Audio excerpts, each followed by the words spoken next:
Itong si Ada ay nananatili sa tropical depression category at huling namataan kaninang 4 a.m. sa layong 675 kilometers east ng Kasiguran, Aurora.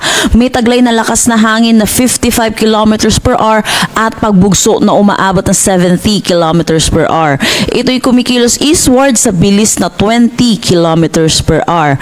May kita natin dito sa ating satellite imagery, wala na masyadong kaulapan itong dalatong si Ada, kaya hindi na rin tayo nakakakita ng mga pag-ulan dulot nitong si Bagyong Ada sa inuwang parte ng ating bansa. Sa ngayon, umiiral ang northeast monsoon dito sa may northern Luzon.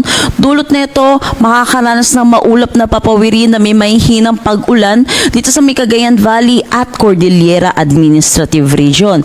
Para naman sa Ilocos Region at Central Luzon, makakaranas naman sila ng bahagya hanggang sa maulap na papawirin na may mga isolated light rains. At para sa Metro Manila at nalalabing bahagi ng ating bansa, posible tayong makaranas ng init at alinsangan, lalo na sa tanghali hanggang hapon na may mga tsansa po ng isolated rain showers at mga localized thunderstorm lalo na po sa hapon at sa gabi.